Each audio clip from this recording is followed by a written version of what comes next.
Hello everyone, Squeeze here. Welcome. Welcome to the show. It's quite warm outside. It's monsoon. I just switched the aircon on a few seconds ago, but I'm sure it will cool the room down, the studio quite quickly. And today I want to speak about one of my favorite books actually. And it's a useless thing to ask me which book is, I think, the best or whatever, because I'm not neutral here, man. I like all my books, obviously.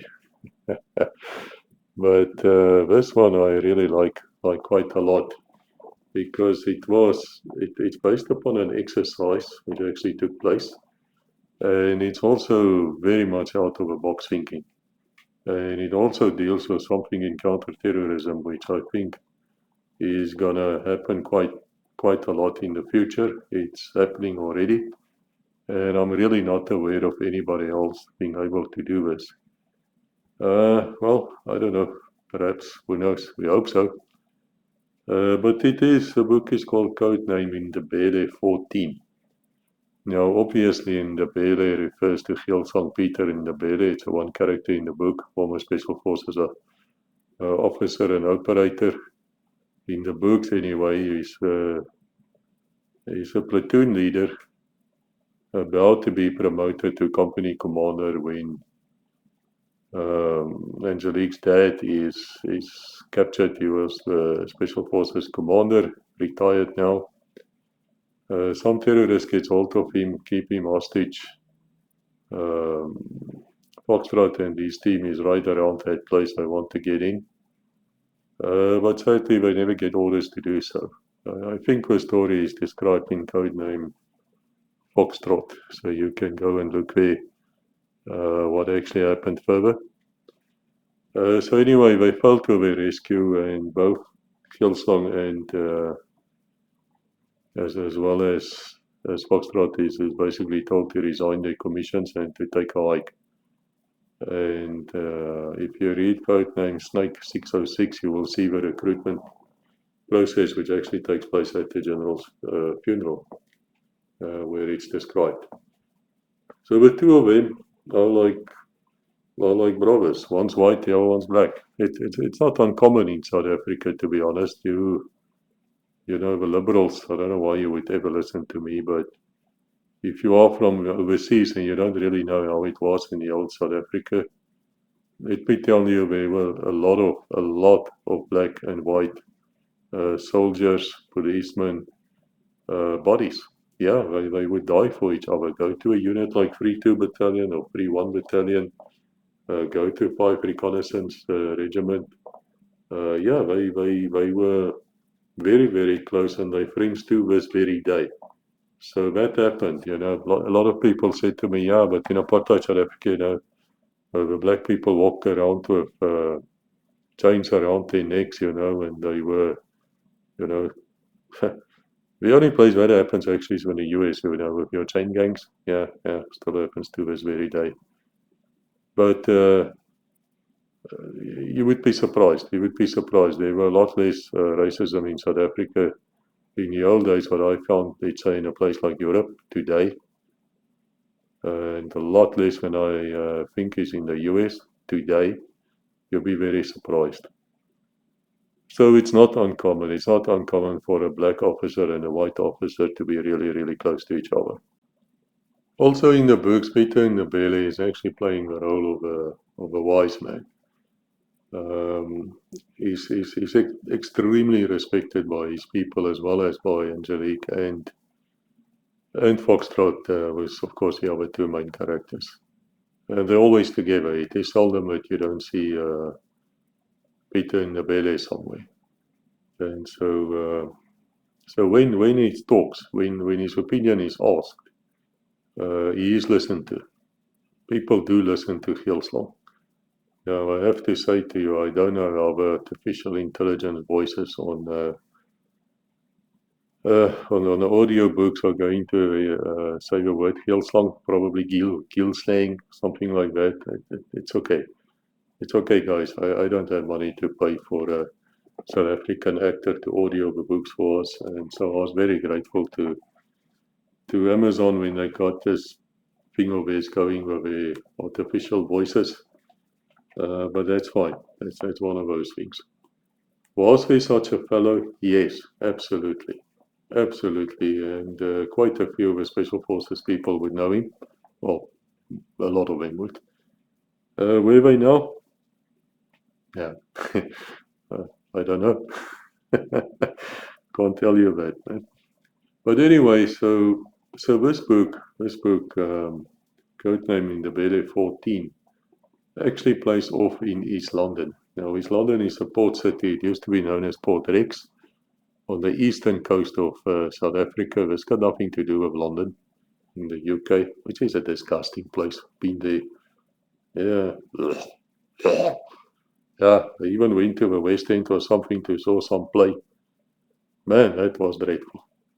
I wasn't that scared ever in my life because you sit like it's just stacked on top of each other and it's very, very small. It's obviously built for bloody midgets or something. And so I was sitting, I wasn't enjoying it at all. It was not fun for me and I don't like London. Yeah, yeah. There you go. I said it. Don't like London. But anyway, whether I like it or not doesn't matter. If you live in London, good luck to you, and I hope you are able to speak Urdu or something, because I understand that most of your schools are now actually English is like a second language. Mm. Yeah, that's what happens. I don't know. Nothing wrong with speaking Urdu. I think it's a great thing if you're able to do that. Yeah, yeah, we should. Or perhaps Arabic. Anyway, to make a long story short, this book plays off in East London, and for the duration of the book, East London is declared as an operational zone in the exercise, where the city is seen as being behind enemy lines. So in other words, it would be something in recent history like Mosul, or one of those cities in Iraq, or Syria even, where the jihadis and things has overrun the government forces, and now the city is behind enemy lines. Right, you have to remember that's important. Also important here is that I don't write a book unless I know the area. So if I say to you that East London, if you stand here, this, that, yeah, you can see the book actually playing off right in front of you. So that's kind of nice. And it is great for me when Rebecca and I was there during honeymoon, and afterwards actually we were there too. I did show her. I could say to you, see, honey, if we're sitting here, this is what the exercise that here the people would have come under the water. Here they would have landed. Look up. That's a tip, by the way. I'm not going to reveal further. And look here, you see, here they had to come out of the water. Here the Ishmael, the priest, was standing waiting, blah, blah, blah. You know, so you could actually see the place playing off. The entire book, the entire story. If you know East London, you will feel extremely comfortable by just listening. You will know exactly. Yeah, it's like that with all the books, you know. If I start saying to you that there's a tree here right across from the Secret Service headquarters, the official one on the Delmas Road, there's a tree. Yeah, you can go look, the tree's there. If you stand there and I say to you, look to the left, you'll see there's now like a sub power station, but in those days they were not. And it's like a little ridge. Yeah, that is where the snipers were actually waiting during codename Poirot Angelique. Yeah, yeah, yeah. And if you keep on going a little bit further towards Delmas, you go past the Secret Service, the very first road after the Secret Service grounds ends. So it's quite a few kilometers. You'll find the street. Yeah, yeah. What's that street called? Foxtrot Street. Yes, yes. Yeah, lots of such things. I must tell you, it's fascinating. So anyway, East London is now declared as a hostile city. And let's say there are people trapped inside it. Let's say it can be aircrew, it can be civilians, it can be hostages which escaped or whatever. But there's a need now to be covertly penetrated by special forces working with the spies who's already inside the city. That's what the book is about. So it is a continuation of where we ended with a previous book we were looking at combat search and rescue, which is very, very interesting as well. And this is unique because normally when a guy is shot down, he's shot down, in the bush somewhere. And it's not that hard to go and get him out if you can be very quickly enough. And by the way, it's not Special Forces' job to go and rescue a pilot which is dead. No, there are specialist teams who do that type of thing. Is it worth it? For the pilot and the aircrew, of course it's worth it. Of course, man. Because most of the time, when they do these bombing runs and they are to be found in a different country shot down is because there's not a war declared. Therefore, technically, they are actually air pirates, and therefore you can, and they are dealt with viciously. That's why you have places like Hanoi Hilton, where the American pilots and I think there might have been a few Commonwealth ones as well. As long as they were, of course, not from Thailand or anything like that, because they never be executed immediately. Let me say they were white. Then they would be out there, and they would be out in dreadful conditions. I don't need to tell you about it. I spoke about that as well in some of the books. With people like Jane Fonda, Jane Fonda. Remember that one? Sitting there on the anti-aircraft batteries, probably praying for him to shoot down some American pilot. Then going out and say, no, these people are lying. No, they're not being mistreated. No, of course not. All of them. All of them lying. All of them. Why is that fun? Why do they look like concentration camp survivors, Palestinians these days? Why? Oops. No, we can't answer that. Malaria, perhaps.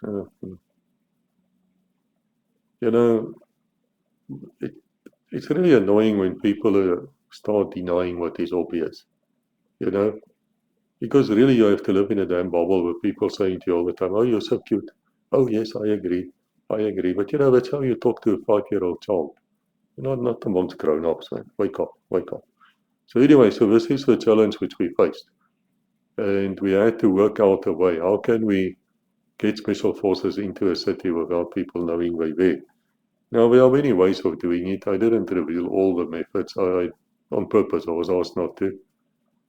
But we said, okay, let's say that the city is actually close to the water. There's an ocean next to it, which is very possible in real life too. And so the idea would then be, obviously, they would come from the water. That is the best way, and from the air. Of course, they can come by road as well, and that happened actually in, as far as I know, in the Middle East, but I don't want to talk about that. I was asked not to. And in the background, there's obviously something else going on, and that is that Angelique wants to execute somebody who she thinks is she not only thinks it, she knows it, is a traitor, is a guy who betrayed some of their codes and ciphers and things, so she wants to kill him. And she wants to do it without people knowing she's doing it. And she should not be operating inside South Africa anyway. But as I said to you, for the purpose of this exercise, this city is actually declared to be on outside South Africa, in other words, international, which means that she can actually operate there. Right, I'm glad you understand that, because normally you don't find special forces, and especially the spies, you don't find them inside your own country operating. Not quite true about special forces, to be honest. If you listen to legacy conversations, there's quite a few commanders who speaks, generals, and they would just drop a hint here and there, say something. Yeah, interesting. So to make it even better, they have counter-espionage people looking for them as well. So the thing is here is that no one is going to get killed if they meet each other, but there's definitely going to be a punch-up, because the two groups don't like each other, and of course the spies don't want to be caught, and they're definitely not going to subject themselves to arrest. And so they're going to As I remember one major once said to us, Skopskieten Donner. Oi, guys, how do you translate that? They're going to defend themselves.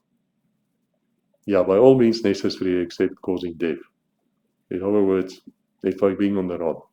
You can run, there's people chasing you, but you have a right to defend yourself. So for them, a moment they move in and they come over back over your head and they try to take you on, man, you can swing. You can swing, kick, bite, scratch. Do whatever you can, break loose and keep on running. But they're going to get you at some stage in the exercise anyway. But if it's part of your counter-interrogation training, in Special Forces in South Africa, it's known as the dark phase. It breaks many men. And of course, the spies have the same type of thing, same standard, and it goes on longer. And it breaks many men and women. But it is very important that you're actually trained in that, because if not, you will be, it will go bad for you. In actual fact, that's where most of my ideas from that lecture I did, that series on hostage survival in Sub-Saharan Africa. You can look at it if you want to. It's for free. That's where many of the techniques and things come from, that course. So anyway, so they decide they're going to first penetrate this place by way of a special delivery vehicle, SDV, which many people, ignorance, you're wrong, you shouldn't, no. They call it a SEAL, after the US Navy SEALs delivery vehicle is SDV. That is not the real name. You're annoying me when you use that name, and I see it a lot in the newspaper articles and everywhere else. Even people who should know better. Your Navy SEALs, you ain't that good, actually. You're a low standard unit. Why do I say that? You're shocked now. Good. I got your attention. Listen to me. South African Special Forces, and I was not one, I don't claim that honor, right? But I know a lot of them and I worked with them. The failure rate at selection is, I think, on 2 occasions were 100%, which meant that not a single man made it.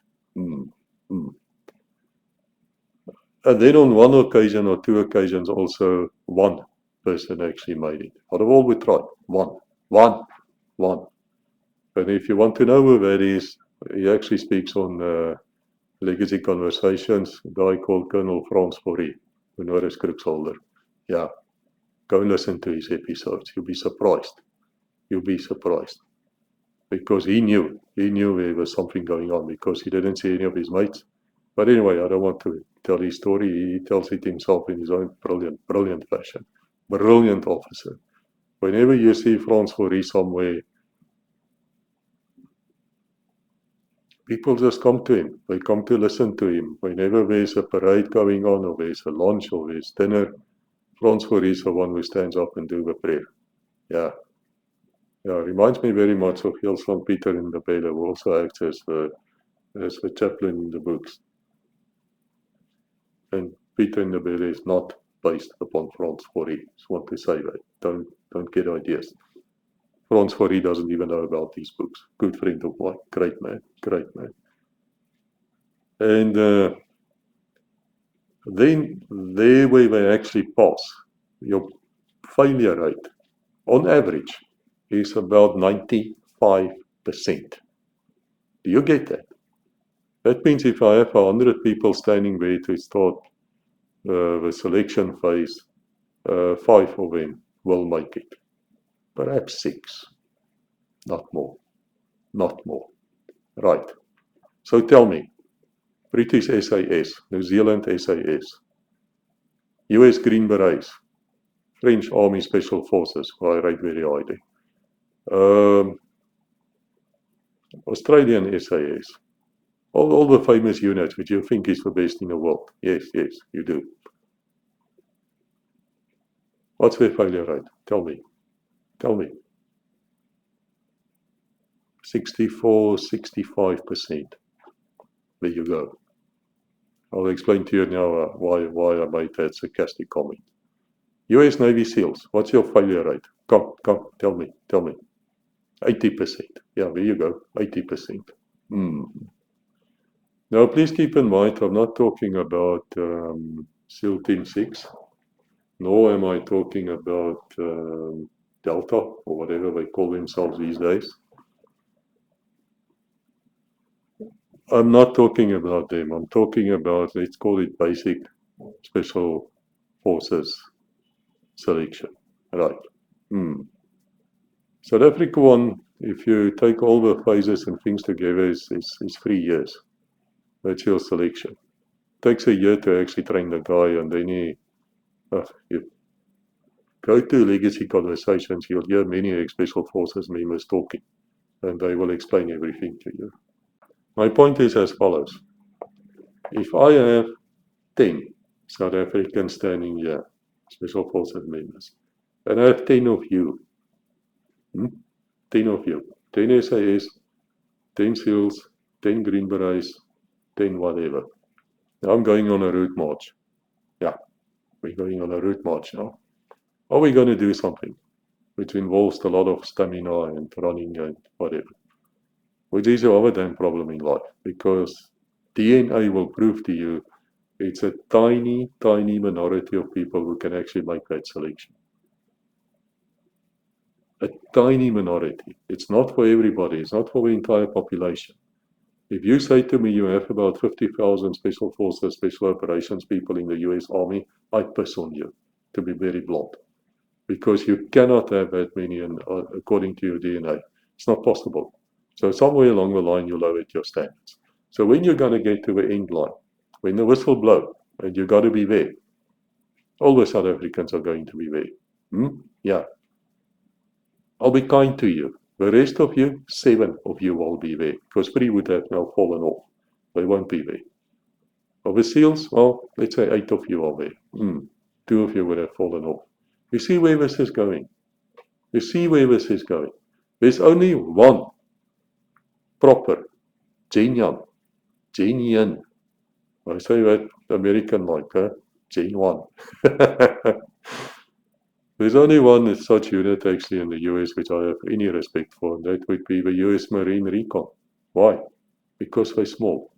They are very elite. They are actually special forces. And you know what? They don't want the glamour, they don't want the fame.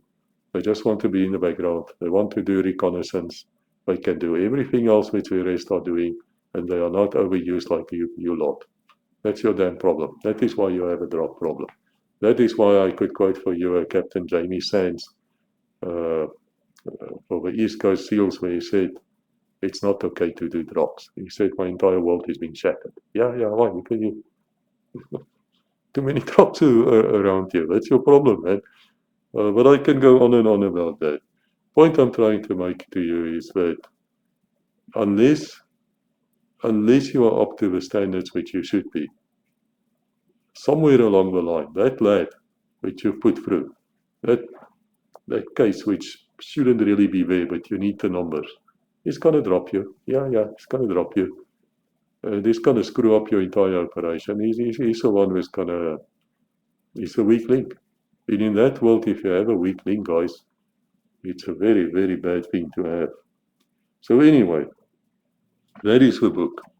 So there's 2 ways of penetrating, as I said. The first one is this special delivery vehicle, which is not a SEAL delivery vehicle. And basically what that is like an underwater chariot. Looks like a torpedo almost, some of them. Others of them looks more like it's more flat, and then people can actually sit next to each other. Almost like a beach buggy on the water. And then basically this thing, you load your special forces members up, and by the way, the spies can do it too. Why? If you go to a place like French External Intelligence Service, DGSE, you will find out that most of them are commando trained. So most of them will be able to have all these skills as well. So it's not uncommon to find this. And also remember, your special forces can't just go blind into an enemy-held city. It's one thing to go in, and you walk, and you go in, and it's done in history many, many times. Go to Legacy Conversations and go and look at Operation Amazon. That happened. Yeah, that's where they blew up the old tanks at Lobito. But that is a different scenario. In and out. You go in, you plant your explosives, you come back, boom, End of story, it is over. But when you go into an enemy city, old city, to rescue these people, you're going to be there for a few days. You might even be there for a few weeks. Therefore, the spies inside that city has to take care of you. They have to wait for you, and you have to land, and the two groups have to not shoot each other, give the right proper codes and whatever you've agreed to. Of course, it takes enormous guts from the special forces guys to come in, because they might walk into a trap, man. It is really, it's dangerous. And then the spies will have to take care of you, and you better be able to operate behind enemy lines in that fashion, not in uniform, but in civilian garb. You need to blend in. That is why Mossad and their people are so extremely good in the Middle East, because they can blend in. They speak the languages. They can do it. That is your damn problem in Africa. You don't speak the languages and you don't fit in. And just because you're from black doesn't make you an African. It makes you a black American. Don't get angry with me. How many black languages do you speak? Huh? No, nothing. Tell me, if you're in a taxi and they start asking you questions, what you got to answer? Do you know what happens in a taxi in sub-Saharan Africa? They start thinking you're from a different tribe, or you know, you don't fit with the locals. Do you know what they can actually do to you? Yeah. Hope you never find out. Hope you never find out. It's not a matter of skin color, guys. It's cultural. It's cultural. I'm African. I look white to you, but I don't consider myself to be European. That's why I didn't fit into Switzerland, because I'm African. But I'm proud to be African. I have no problem to being African. My family was in South Africa for close to 300 years. Yeah. They're right there, I think 1694 or something. Yeah. And of course, then I have a different outlook. But I'll say this to you. I can walk around in a place like Europe or even the US, and people would think, yeah, I'm a local. Until I start speaking and they hear my horrible accent and blah, blah, blah, but that's fine. That's fine. That we can overcome. I can learn to speak English with an accent if I wanted to, or whatever language, French, whatever. I can learn that. But I cannot change myself into black. At least I have brown eyes. You know why that's important? Do you know? Do you understand why I say to you my eyes are important? They're brown. Because behind enemy lines you're wearing black is beautiful. In other words, you're robbed. You look black. You're completely robbed of this. Also here, down here, behind the ears, arms. Not just a little stripe like this, like Red Indians and Rambo himself. No. And so it actually happened. The Rhodesians went out to attack a base. I think it was the Celio Scouts people were there also, and they were completely dressed like the terrorists would be dressed. Today, were members of parliament. And the one guy had actually blue eyes. And so when the real terrorists came closer, they observed this guy actually with blue eyes, and they knew. And that's where the shooting actually started. And luckily, the Rhodesians had them. Fantastic people, then. If you ever want to hear fantastic stories about the Rhodesians, go to Fighting Men of Rhodesia. It's a fantastic program. Go there. I got mates there. I was on it myself, even though I'm not Rhodesian, but there were a lot of South Africans who actually fought in Rhodesia. That's why it's like a sister channel to Legacy Conversations. Even if they're English, we'll forgive him.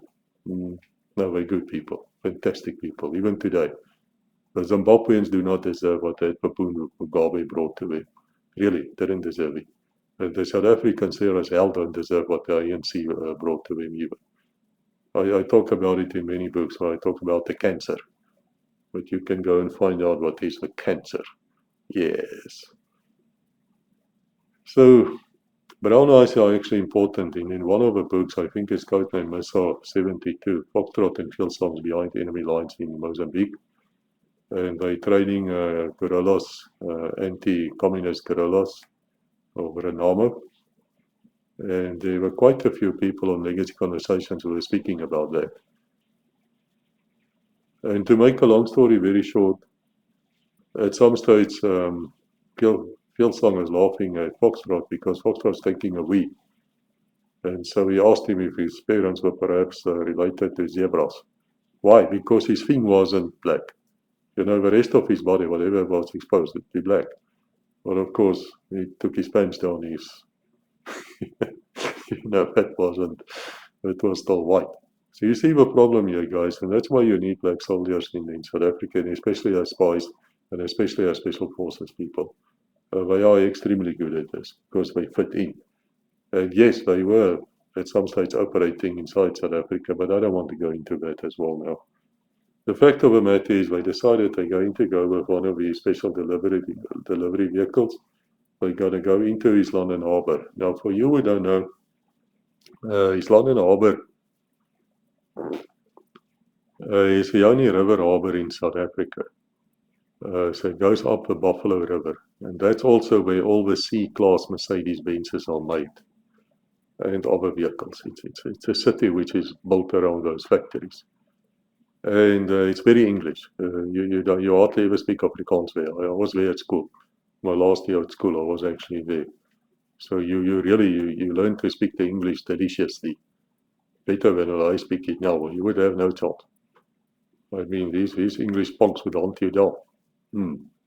I don't think we didn't hunt them down as well. No, of course we did. And there was a belief that your English girls were a lot more free with what you could touch and do with them than the Afrikaner girl. It's not true, by the way. It's not true. Young people are the same everywhere, but I wouldn't know. I wasn't into that scene. But the point of the matter is there is a river. It's called the Buffalo River. It's quite big. It's quite strong. And the harbour is built around it. And then there's like a long jetty sticking out. You can go and walk there. You always find people fishing there. Next to it, looking north now, would be the Orient Beach. All right, so I know the place, obviously. So the idea is for them, they would come in with a Navy vessel. But I don't want to say again, guys, I know there's a lot of you who say to me the Navy vessels don't exist. And they don't sail and they lie in the harbour and blah, blah, blah. You might be true. It might be wrong. Might be true. Sometimes you're right, sometimes you're wrong. But the fact of the matter, in the books, they are there and they are operating. Why? Because for me, it's about capacity. In other words, I want to know, is it possible for a Navy ship to take a SDV and drop people, and is it possible for them to get into the harbour underwater? That's what I want to know. And of course, in the books, we do answer these questions. So you have to just say, for granted, if I say to you there's a Navy ship, just don't argue it's there. Don't spoil the book for you because of what you've heard or what you think you know or what you actually do know. So the idea would be that they would be dropped behind the horizon, and then they take this SDV thing, they sail under the water, they sail up the river, past the bridge. There's a couple of bridges there, and then there's one where all the people always commit suicide. Yeah, it's sad. You go past that one too, underneath it. Right, if you're going up the harbour now, up the river, to your right-hand side would be the best fish and chips place in the entire South Africa, if it still exists. I don't eat fish anymore. I'm like vegan. But I can tell you, it'd be very hard for me not to eat fish there. I won't, but it will be hard. That is the most fantastic place for fish and chips, man. It's just fantastic. Go there. It's great. It's right there in the harbour. It's always full. So make sure you go. And that's exactly then what happens in the book as well, where they drop this thing overboard, they get onto it. It's a very stormy ocean. Foxtrot is worried about Angelique. She dislocated her knee in a few books before, codenamed Moonlight. And her knee is still not working properly. But Angelique doesn't care, as far as she's concerned. The knee will do what she tells it, but it won't. That's what happens when you flare with a parachute instead of just flipping and rolling. Yeah. But read the book, codenamed Moonlight. It will come out there. Also in this book, Angelique wins a sit-up competition against the lads, which they say is very unfair. Because she didn't have to come up all the way, because she's got a a female chest. And the moment, of course, that Foxtrot points this out, which is obvious to every male listening here. I mean, have you ever seen a woman doing sit-ups? Then she, of course, decides that these things actually weigh. I don't know what they weigh. But therefore, they should do sit-ups with a few, weights on their chest. And by doing that, she actually wins the competition. That is based on reality, by the way. She actually did that, and she did win. And we still haven't heard the end of it. So anyway, to make a long story short, that is exactly what they do. They take this thing, they go under the water, and they sail up the river until you can't sail up anymore. In other words, way past there where the fish and chips place is. And there the spies are waiting. There's a fellow called Ismail the priest and his team. He's waiting there, get them out and take them to the safe house. Okay, now you've got half a team in. But they still need to bring another 14 people in. That's where the 14 comes in. Now, of course, there's nothing preventing them to go back and do it the same way with the STB, but, it would be boring. So we decided we're going to test another method, and that is the Ndebele approach. Now, I don't want to give it away. There are people who say to me, Chris, you give a book away, man. Once I've heard you talk here, I don't even need to read the book. No, you're wrong. My friend, you are wrong. Because I'm summarizing in an hour for you, per say an hour and a half, a 400-page book. So there is an astonishing amount of things that I leave out. So if you think like that, you are wrong. Go and read the book. It will really, it's different from me just talking about it from memory almost. Anyway, it consists of a high jump. In other words, high added altitude, high opening jump, which I describe in many books. But it comes down to where you exit the aircraft will go as high as it can go. The C-150B models, which we have in the South African Air Force, or had, I don't think they're still flying, you can actually get out at about 33,000 feet, depending where you are, of course. And if you listen to the Special Forces people talking on Legacy Conversation who's done this, they will say to you that the air is so thin that when you walk to the rear to fall out there at the ramp, which is down, that aircraft goes like this. It's affected. The trim is actually affected by you lads walking down there. Of course, you're heavily loaded. I mean, you've got oxygen on. I do describe the entire sequence of how such a jump is done. It starts way before you get into the aircraft. About 45 minutes in our case it was, where you start breathing pure oxygen. And they also check your teeth. They check your teeth. Otherwise it might explode there high in the air. Then you go up. At some stage they tell you to go into oxygen. You go into oxygen from the aircraft itself.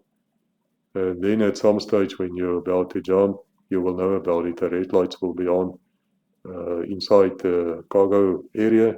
It's flipping, it's just cold. I have no words for you how cold it is there. It is like horribly cold, like minus 60 degrees. Yeah. And then there's no wasting time.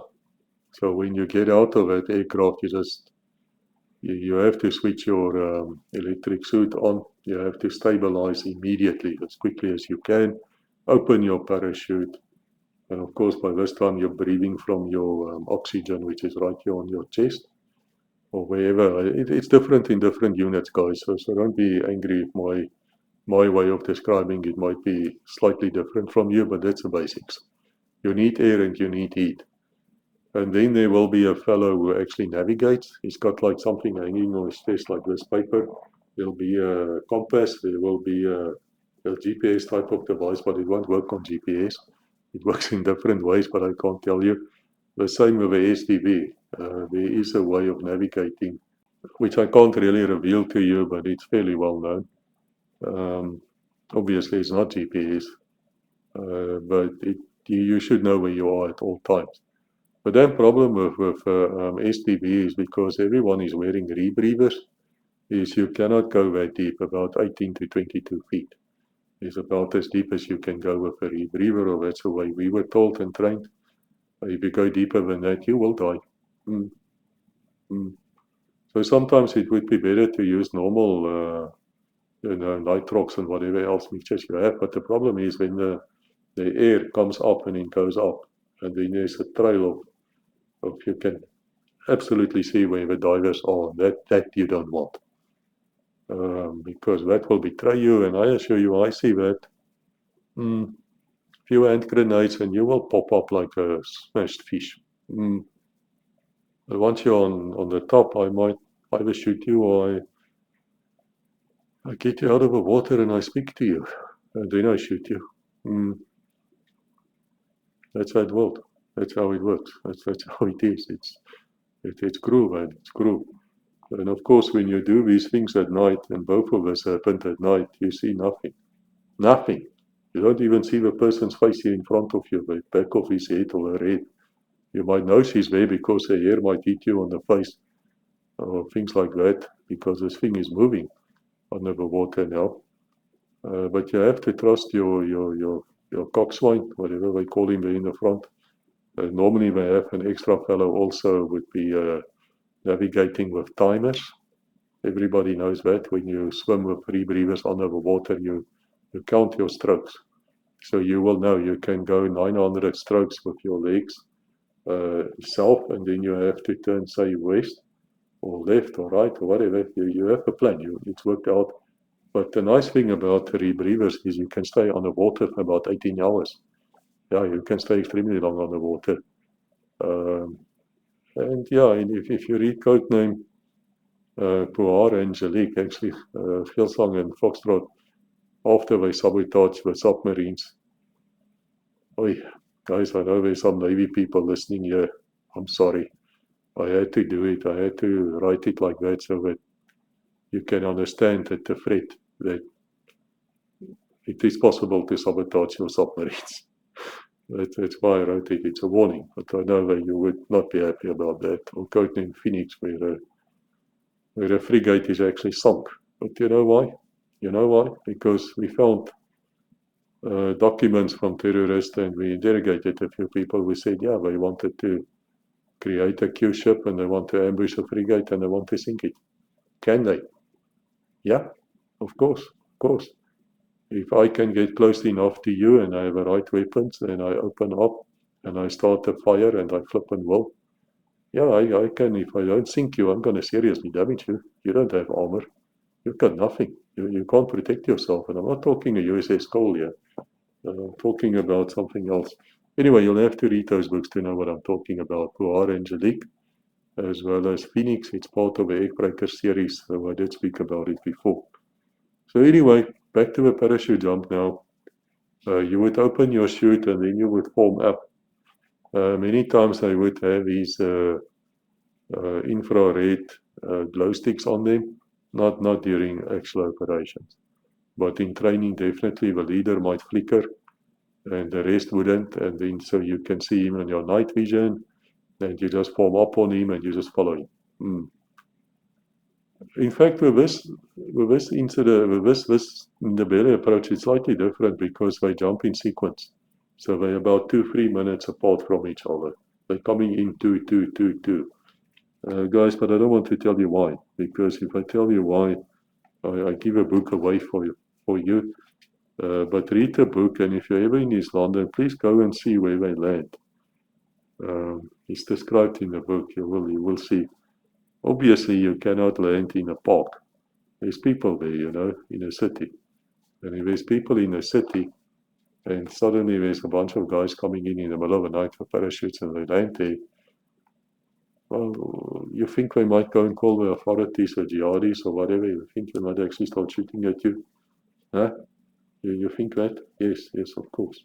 So you cannot do that. That's why the Ndebele approach was designed and worked out and tested that night. And I'll say that to you. When the idea first came out for the Ndebele approach, people told Angelique, the real one, that she's flipping insane and she should take a hike and they'll never do it. And it is bullshit and blah, blah, blah. So yeah. So she proved them wrong. And Peter Ndebele and his mates were the ones who conducted the first jump like that. Yeah. I just want to say back on the SDVs is that they were also known in World War II as human chariots. The Brits were calling their Sleeping Beauty. There was, of course, a movie or something called Black Beauty. It was banned in South Africa. It's about a horse. But our censors thought it might be a black woman.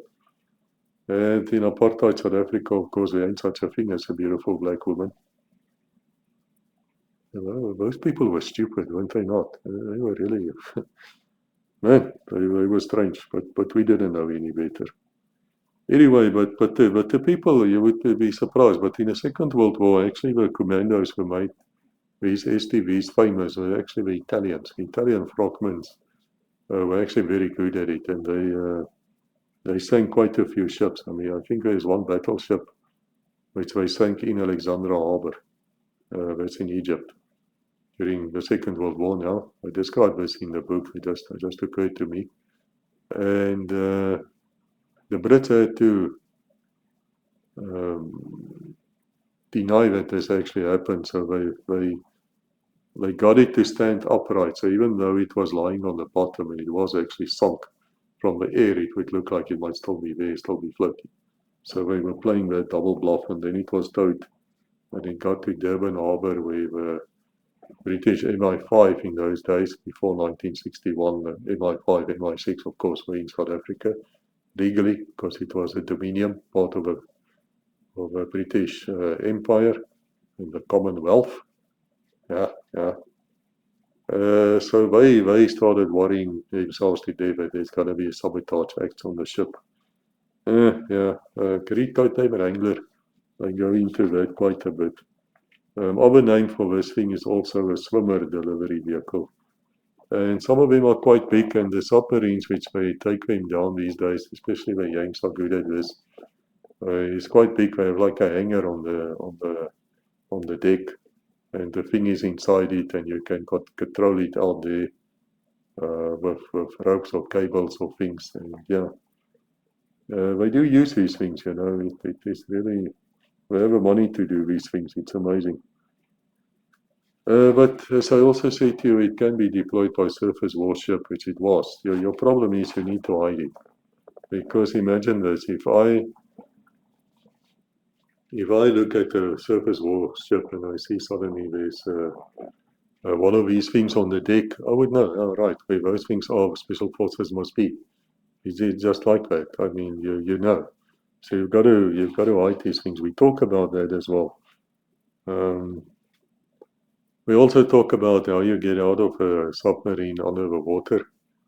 How would you do that? It's not for the faint of heart. I don't want to go into it too much. And then, you know, they do penetrate this city. And inside the city, they have a lot of adventures, because Angelique takes a few men who's very loyal to her as well as her own people, and she go and raid his house. And there comes a very interesting technical question, which we used to argue about a lot. So the question which we argued a lot is, when you raid a house, let's say you penetrate it, let's say you storm a house. Now, most of you would have done this. It's great fun. It's the greatest fun in the world. Normally what you would do is you would stand next to a door. If a door cannot be kicked open, you would shoot it open in the sense of its explosives. It goes boom, off goes the door, as well as the security gate. That's the other mother of a problem you have in Africa. It's not normal doors. Some of them are even armored. So you need to use Semtex or C4 with certain devices. Again, go to Legacy Conversation channel. You will hear some of the explosives experts. I'm thinking of SVF4E talking about a place they raided in Mozambique, in Maputo. And they hit this place with a certain type of explosive device. Now, you can do the same at a very, very lower scale in the amount of explosives with doors. And you just blow that thing out and you go in. And once you go in, of course, you shoot whatever is in front of you. Now, light can be used as a weapon. I don't know if you people know that. I think most of you do. But there might be some who don't understand this, so let me explain. If I take a flashlight and a very good flashlight, and I start flashing it in your eyes, I blind you, right? And for that few seconds you can't see. And if you can't see, I don't need more than a few seconds. I either have you in a gorilla grip and I have you down, with you begging for mercy and you won't get any, so don't bother. Or if you did, that's it. Shoot two choices. What's not going to happen is like, oh, I'm so sorry. Don't mind me. Do you surrender? Do you want to come with us? Please, please. No, no, no, no, no, no. And yet I've heard a fellow, he was from Scotland Yard, counter-terrorism unit. Mickey Mouse people, actually. Some of them are okay. And he was saying exactly this. No, guys, no, lads, you don't understand. When you go in there, you have to try and arrest this fellow. Yeah. Well, it is like you say, my lord, now you're in court, my lord, we tried to arrest this fellow. But sadly, my lord, he didn't want to be arrested. He started shooting at us. And then, my lord, we killed him. Yeah, we double tapped him. And your lordship there on the bench looks at you and he says, well done, my boy.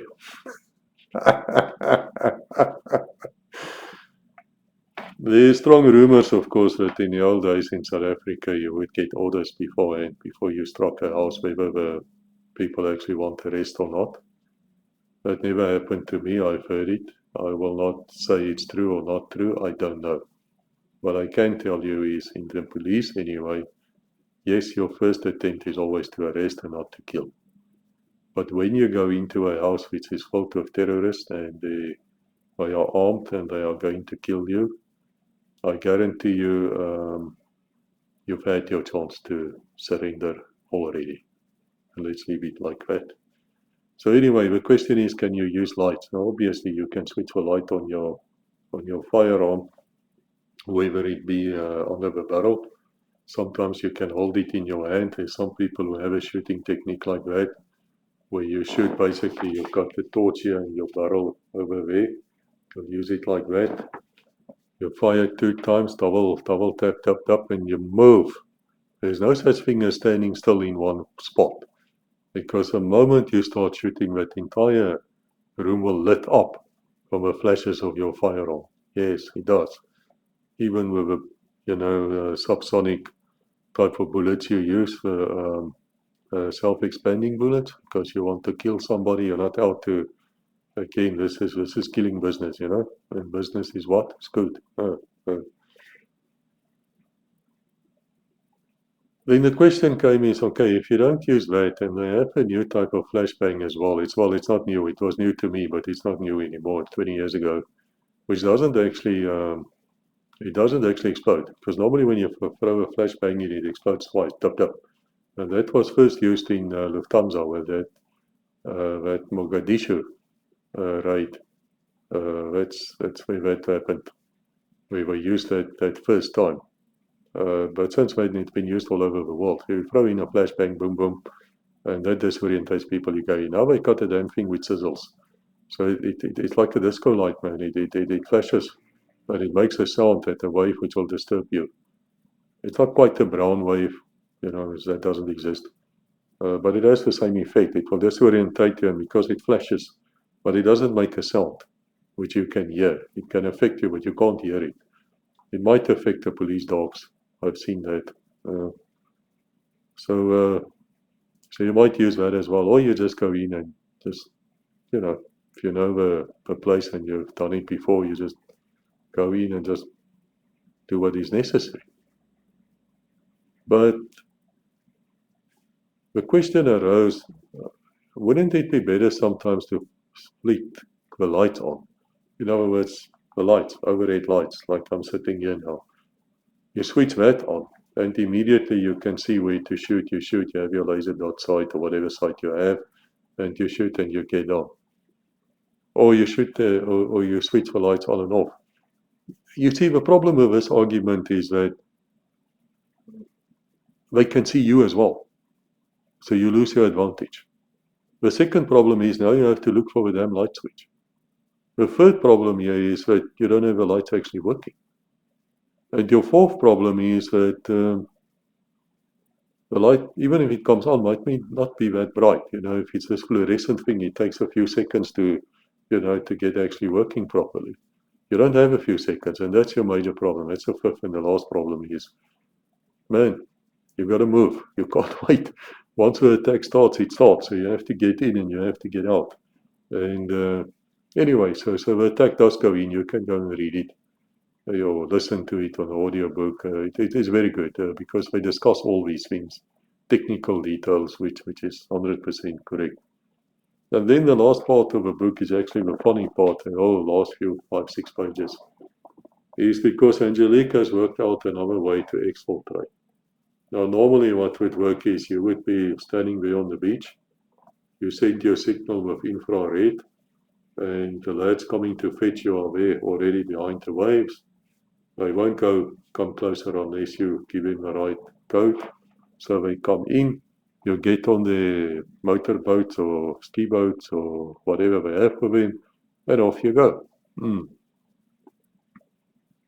But the question we wanted answered here is it possible to have one boat, one ski boat to take out, say, a whole bunch of people? Would that be possible? Because let's say now you've rescued a bunch of people in the city, you have your pilots, everything with you, and now you want to extract them. Now, of course, you can come in guns blazing, like the US would probably do that. They would park one of their aircraft carriers there not far away, then they would come in and bomb the hell out of everything. Yeah, probably kill their own people, their own hostages, like it's happening all the time, I understand, in Gaza, but whatever. And then the helicopters would come in like, what's that, Mogadishu, where you got your asses kicked. Yeah. And then you just rescue the guys and you just fly out. Yeah. The problem is, it's not always possible to do that. So you have to do it in a clandestine way. And in this instance, we decided we'll use boats and another method, which is in the book, so you can go and look at it. I don't want to give it away to you, but there is an incident where Foxtrot is almost killed by flares. Angelique started shooting at him first. She started it, it's her fault. I really hope she doesn't listen here. But it was her fault. I mean, she started this. You can read the book. And so I was joined in, and he really came close to death. Let me say the man got quite old in that few minutes. But the system actually worked. The system worked very well.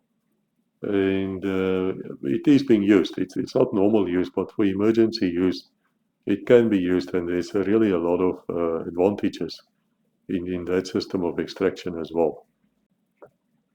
Then lastly, yes, they actually do walk into counter-espionage people, and there's a punch-up of note. Angelique, of course, wants to swing with, and she can swing. Krav Maga, second black belt, expert too, as they call it, so she's good. But sadly, she's not allowed to swing because of her knee. Foxtrot basically jumps onto her just to keep her down, which is the reason why she started shooting at him a bit later. Anyway, that is Codename Ndebele 14. It was one of the great books I enjoyed writing. I thoroughly enjoyed this one. It's based upon an exercise. And I hope you enjoy it. It's available in the usual. It's in audio. It is in hardcover, softcover, as well as Kindle. I will not explain again why not in Apple, because I consider Apple to be what? Yes, a terrorist supporting organization. Why? Oh, well, there was that incident in 2015. I describe it in many, many books. Also, especially a book I actually wrote under my own name, Terrorist Takedown. Yeah. Yeah, I had to fight a bit to get that name terrorist taken down because at first Amazon thought that was hate speech. And of course Facebook straight out said it's hate speech. Can't take a terrorist down, man. That's wrong. That's wrong. No, must I bring him cookies and tea? What do you want me to do? Huh? No, no. I don't get these liberals. What the hell are you people gonna do if you ever meet a real terrorist and he's coming for you? What you gonna do? I know. You're gonna piss in your pants and run. Yeah, that's what you're gonna do. Yeah, you'll run to people like us, huh? You'll come to us, the ones who doesn't mind pulling the triggers, huh? Yeah. I just hope you will say thank you once that happens. But anyway, there was a terrorist attack at San Bernardino in 2015. Some nutcase, jihadi type, he and his wife. Yeah. Both from Pakistan or something, or he was born in the US, but she's from Pakistan background, became jihadis, attacked this place, shot and killed about 20 people. Yeah, and then of course the police got them eventually, and they found the iPhones, and now they want to open the iPhones to do the investigation. Guys, it's logical. Go and read OSTM, where I describe how such investigations are done, and also the book. I forgot actually to mention it in the video, why jihadi terrorism stopped in South Africa, but I am going to make a special video on the Muslim truce if I get time and I remember to do it. Then I will explain what, but in the book it is explained.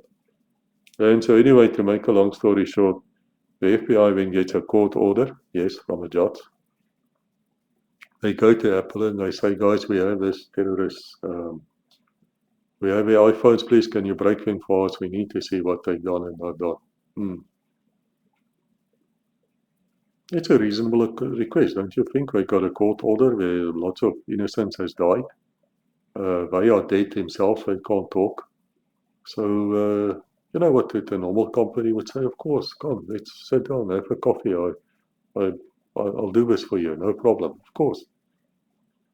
Yeah, but not Apple. No. Apple was like, no, fuck you. No, we're not doing it. No, go away. No, we're not helping you. No, we don't care if Americans died. No, we don't care. We don't care if this is a terrorist who killed so many.